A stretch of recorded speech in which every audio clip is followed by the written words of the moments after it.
পুরানো এক রাজ্যের রাজকন্যার নাম ছিল মল্লিকা। মল্লিকা শুধু সুন্দরী নন, তার বুদ্ধিও ছিল খুব বেশি। মল্লিকা বলল, দাদু, তুমি কি জানো পৃথিবীর সবচেয়ে মূল্যবান জিনিস কি? মল্লিকার পাশে দাঁড়িয়েছিল তার দাদু। দাদু উত্তরে বলল, সোনাদানা হতে পারে কি? রাজকন্যার বুদ্ধির কথা রাজ্যের বাইরেও পর্যন্ত ছড়িয়ে পড়েছিল। একদিন সেই খবরে কান দিল এক ধূর্ত ভ্রমণকারী রঘু ডাকাত নামের এক চোর। রঘু ডাকাত বলল, রাজকন্যা যদি এতই বুদ্ধিমতী হয় তবে তার বুদ্ধিকে হারিয়ে আমি রাজকোষ লুট করব। একটা ধাঁধা দেব, যেটা উত্তর কেউ জানে না, এমনকি রাজকন্যাও জানে না। সন্ধ্যায় সে পৌঁছালো রাজপ্রাসাদের ফাটকে। নিজেকে পণ্ডিত্য বলে পরিচয় দিল। রাজা রোমান সিংহ আনন্দিত হলেন, কারণ তিনি সবসময় জ্ঞানীদের সম্মান করতেন। রাজা রোমান সিংহ বললেন, পণ্ডিত মশাই, শুনেছি আপনি দেশ বিদেশ ঘুরে জ্ঞান অর্জন করেছেন। আমার কন্যা মল্লিকা ধাঁধা ভালোবাসে। আজ আপনার সাথে তার বুদ্ধির লড়াই হোক। মহারাজ, তবে আমি শর্ত রাখছি, যদি রাজকন্যা হেরে যান আমাকে রাজকোষ থেকে একটি সোনার থলি পুরস্কার দেবেন। হাসি মুখে রাজা বললেন, আর যদি আপনি হারেন? রাজকন্যা বলল, তাহলে আপনি আমার রাজ্যের একদিনের মালি হয়ে ফুল তুলবেন। তাহলে রাজামশাই, আমি রাজকন্যাকে প্রশ্ন করছি, একটা জিনিস আছে যা যতই কাটো ততই বাড়ে, যতই দাও ততই কমে না, সেটি কি? রাজকন্যা চুপচাপ, তারপর মৃদু হাসির ছলে বলল, রঘু ডাকাত, এর উত্তর হবে জ্ঞান। ঠিক আছে রাজকন্যা, এবার আমি দ্বিতীয় প্রশ্ন করছি। যে জিনিস জন্মায় না কিন্তু মারা যায়, যে জিনিস মারা যায় কিন্তু বেঁচে থাকে, সেটি কি? উত্তর হলো সত্য আর মিথ্যা। মিথ্যা জন্মায় না কিন্তু সময়ের সঙ্গে মারা যায়, আর সত্য মারা গেলেও মানুষের মনে বেঁচে থাকে। অসাধারণ মল্লিকা, তুমি সত্যিই আমার রাজ্যের গৌরব। রঘু ডাকাত মুখে হাসি রাখল, কিন্তু মনে মনে ভাবল, রাজকন্যা বুদ্ধিমতী সঠিক, কিন্তু আমি এমন ফাঁদ ফেলব যেখানে বুদ্ধিও হার মানবে। সে হেরেছে, কিন্তু পরাজয় মেনে নেওয়া তার সম্ভব নয়। রাজসভায় ধাঁধার লড়াই শেষ হলেও রাঘবের মনে জন্ম নিল অন্য এক পরিকল্পনা।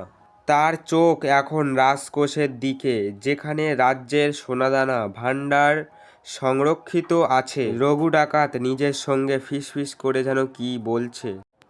রাজকন্যা, তোমার বুদ্ধি হয়তো তীক্ষ্ণ, কিন্তু আমি এমন ফাঁদ ফেলবো যা তোমার চোখেও ধরা পড়বে না। আগামীকাল সকালে আমি তোমার কাছে একটি বুদ্ধির পরীক্ষার প্রস্তাব দেব, আর সেই সুযোগেই রাজকোষের পথের দরজা খোলার সন্ধান নেব। সকালে রাজসভায় নতুন প্রস্তাব নিয়ে রঘু ডাকাত চলে গেল। মহারাজ, গতকাল রাজকন্যা আমার ধাঁধার উত্তর দিয়েছিল।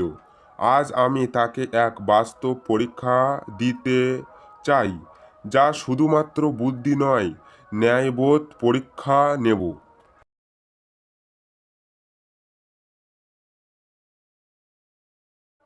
রাজামশাই, তাহলে বুদ্ধির পরীক্ষাটা শুরু করা যাক। 3টি সোনার থলে একটা ঘরে রাখা হবে। একটিতে থাকবে সোনা, একটিতে বালি, আর একটিতে বিষাক্ত ওষুধ।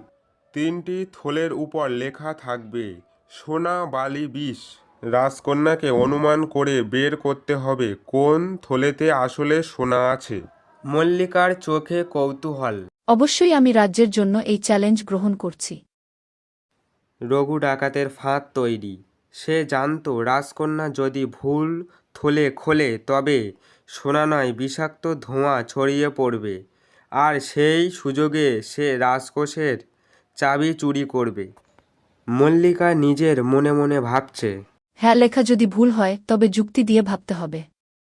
যে থলেতে লেখা আছে বালি, সেটি নিশ্চয়ই বালি নয়। আর বিষের থলে যদি সত্য বিষ না হয় তবে সেটা হাতে পারে সোনা। রাজকন্যা ধীরে ধীরে বিষ লেখা থলে খুলে দেখেন ভেতরের ঝলমলে সোনার মুদ্রা চকচক করছে। তোমার ফাঁদ ব্যর্থ পণ্ডিতমশাই। যে নিজের লোভে ভুল পথে চলে তার পরিকল্পনা কখনো সফল হয় না। তুমি কি করে বুঝলে রাজকন্যা? কারণ আমি রাতেই জেনেছিলাম তুমি রাজপ্রাসাদের ছাদে কিছু গন্ধ ছড়াচ্ছিলে। আমি রক্ষীদের বলেছিলাম তোমাকে নজরে রাখতে। তুমি আজ রাজকোষে যেতে চাও বলেই এমন নাটক করছো, ঠিক না? রঘু ডাকাত লজ্জিত হয়ে ক্ষমা চাইছিল মহারাজের কাছে। মহারাজ, আমাকে ক্ষমা করুন। রাজকন্যা শুধু জ্ঞানী নন, ন্যায়পরায়ণও। আমি আমার দোষ স্বীকার করছি। রঘু ডাকাত নিজের ভুল বুঝতে পারল। রাজকন্যা প্রমাণ করলেন, বুদ্ধি মানে শুধু ধাঁধা মেলানো নয়, বুদ্ধি মানে মানবতা আর ন্যায়ের পথে থাকা। বন্ধুরা, আজকের গল্পটা ছিল এতটুকুই। গল্পটা যদি ভালো লাগে তাহলে একটা লাইক করে দিও বন্ধুরা। আর এরকম কার্টুন ভিডিও দেখতে চাইলে চ্যানেলটাকে সাবস্ক্রাইব করে নিতে পারো।